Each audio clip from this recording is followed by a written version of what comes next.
back to the Lovin Dubai show. We are now joined by the biggest content creator in Dubai with over 1.5 million followers, storyteller, and now entrepreneur. Welcome to the show, Lowi Sahi. How are you doing? Thank you so much. Thank you for having me. I'm very excited to be here. We're very excited to have you on because we just had a kind of a quick summary of what you do, and there's a whole lot. So can you kind of give people a summary of your current role? Current roles. Current roles, exactly. So I've started in the media industry back in Belgium as a creative director in advertising, and then I moved here in Dubai in 2012, and I became a YouTuber 6 years ago. And by becoming a YouTuber, so first of all, my life changed in all angles, all perspectives, everything changed. I shifted from an industry to another. And then I stepped into production for my own videos on YouTube, and this is where I started to think about opening a production house. Today I am a YouTuber, I'm a director, creative director as well, and entrepreneur as well. Wow. Yeah. A lot going on. But why people would probably recognize you is your incredible content creation career, starting on YouTube and then moving on to different platforms. Yeah. So what type of content were you creating that you really felt resonated with the audience at first? So at first I didn't really focus on an audience. The way I stepped into social media was very different from a reason why you would start today. I was looking for a place where I could gather all the memories of my life in them. And I found that YouTube is a great platform for me to create videos with my friends, family, trips, the society we live in, the societies that we discover. And the big end goal was for me to one day watch all this with my future kids. That's so interesting. What a beautiful way to start creating. So that's why for me, I've never really looked at an audience or what the audience wants. It has always been like an album, a personal album for me. And just happened that some videos went viral and people started to like the lifestyle, the humor, I think the simplicity as well. I'm not portraying, let's say, an enhanced lifestyle. I'm just portraying the normal lifestyle that most people are living. So that's why I think it connected with people. And how did you then go from, I guess, creating a storybook to becoming part of your career? Yeah, so it's a struggle in the beginning because you work from what you love and your main passion is telling stories.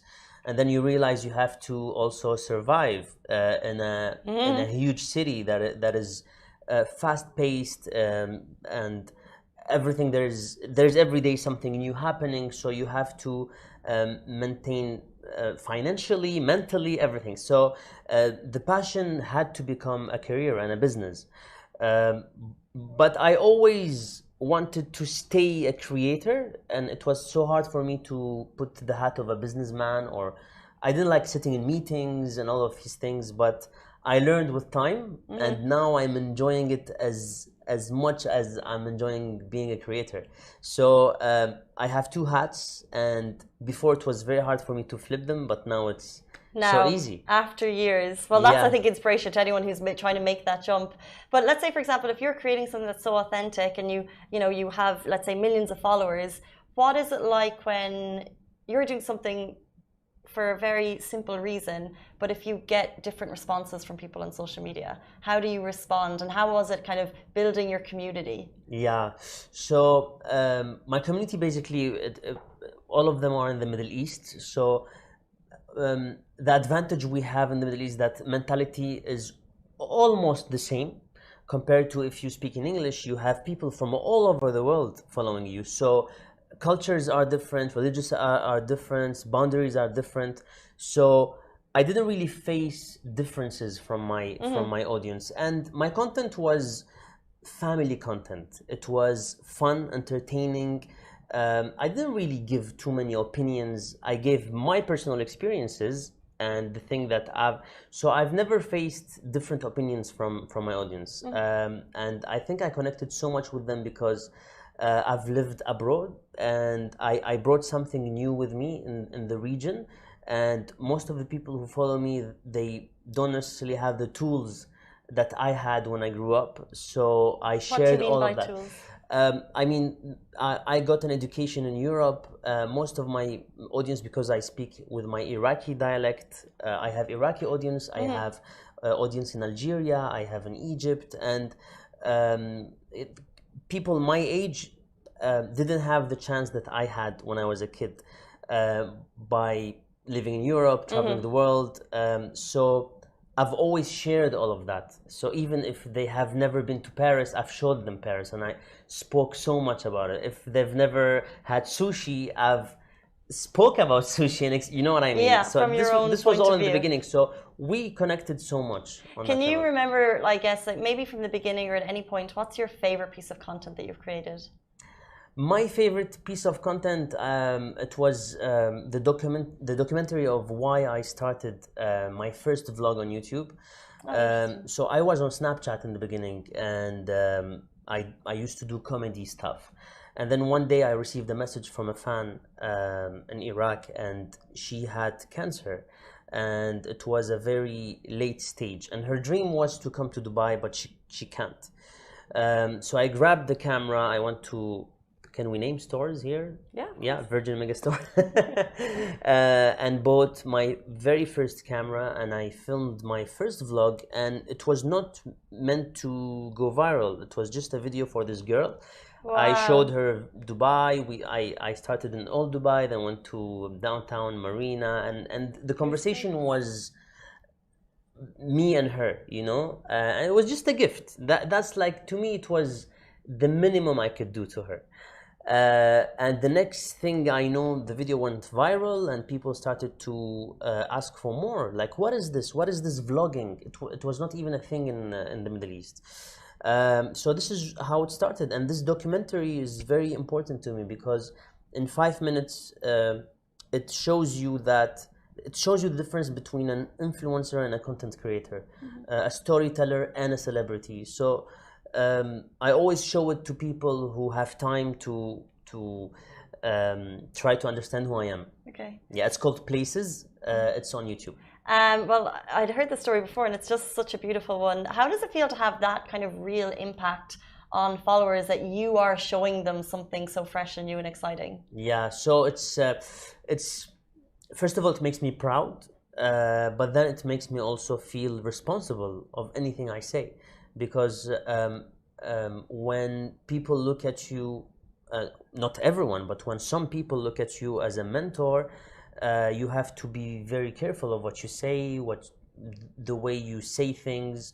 So it becomes more and more hard because you start to filter yourself, because so many different people are following you, and different ages, different ethnicities, different let's say social communities. So but at the end of the day, it's you feel pride, because it's a gift to be followed because of what you think or what you do. It's really a gift. Would you say, as your following grew, I guess kind of having to bite your tongue a little bit, if that's what you're saying, would that be one of the biggest challenges for kind of growing platforms, do you think? Yeah, well, you know, my mindset when I came here before being a YouTuber was very Western, and I met suddenly on YouTube and on Instagram a Middle Eastern community, and there was a shock, because I was kind of too open-minded for what they're used to. But then we found a middle ground. Now, do I filter myself? No, but there are some topics that I avoid to not hurt anyone's feeling. But if there is something that really matters, I would always step on stage and talk about it, and film it. And yeah, if you don't make a change, you're just wasting your time. You guys will follow the storyteller, but now you're moving in, like we've already said, into an entrepreneurship role and creating Sahi Media. Yeah. Tell us a little bit about it. So Sahi Media has the DNA of everything I just mentioned, except it's putting the spotlight on other people than me, and brands as well. So we tell stories to get people and brands exposed. The creative aspect is always there. We always come up with a fresh idea, new idea to promote someone or to promote a product or to communicate. So it's basically an advertising agency, but it has that cool hip side to it because it's run by a YouTuber. It's run by who has actual content creation experience. Because exactly. sometimes in these industries, the people don't have content creation experience. Exactly, and most. So what I found out is that we never really looked for clients because people know the name and they know the quality of work, and they've always come when they need something specific. The funny part is my sister and my brother are part of the company as well. So my brother is head of production, my sister is more PR, and I got married 6 months ago. Congratulations. I told my Very wife, nice. thank you. I had to. Beautiful, congratulations. So my wife is also with us now in the company, so it's that very nice family business. Amazing. And so we're managing talents, we're managing campaigns, we're doing all the things we love actually, and all the things that we learned the hard way because we were the first generation creating content from scratch. So we've done the first mistakes, we sat in the first meetings as creators, so we know this industry very well. So we always have a step ahead of the game, but it's challenging. It's also challenging. Well, I'm sure it will be, but interesting that you're starting a family business because personally, I think it's the dream to be working with family. Yeah. But also because you can be so honest and you can be so passionate and you can like bang the door and then the next day everything is all good. Have you experienced any kind of family challenges? Not yet because we are all very different. So my brother is a genius, technical, into production. My sister is she's just so positive every time. So you cannot really have any argument with her or a challenge with her. And I'm more navigating the boat through the connections I made on social media, through the events I go to. And my wife is very strong at management, so we're all very different, and we're lucky. It's really a luck. Now the challenge would be, you have to talk differently because at the end of the day, it's family. You cannot really have colleague to colleague conversation and then suddenly, oh, it's my brother at the same time. So you have to be a bit more flexible, I guess. But it is amazing what you're doing. Congratulations. Thank you. It's just because what's so interesting is so many times on the show we have people becoming content creators and it's always that advice, but you actually become full circle because you're industry, content creation, and now back to industry with your family. So it's an amazing story. Yeah, and I think it's more powerful that I am empowering new talents than keep everything for myself. So today we have more than 20 talents who are signed with Sahi Media, and I'm giving them all the knowledge. So I'm giving them coaching sessions, I'm giving them strategy sessions about content creation, and I'm giving them all the knowledge I have, the connections I have, because I can give my message to 20 people who will be able to give it even stronger. 100%. So this is what I love, and I think we're growing up as well. So you have this sense of being responsible. Passing the buck on to the next generation. Amazing. It's so interesting because we literally had a content creator saying what he wants to do is pass on his knowledge. So you're already there. So maybe we'll connect you. Yeah. Here, good luck, guys. That's Sahi Media. If people want to get in touch with you, how can they do that? On Instagram. On Instagram. Me personally, Lowi Sahi, and my company, Sahi Media. Guys, that is it for us on the Lovin Dubai show. Thank you so much for your time. Thank you. Thank you so much. We're back with you every day, same time, same place. Stay safe, wash your hands. We'll see you then.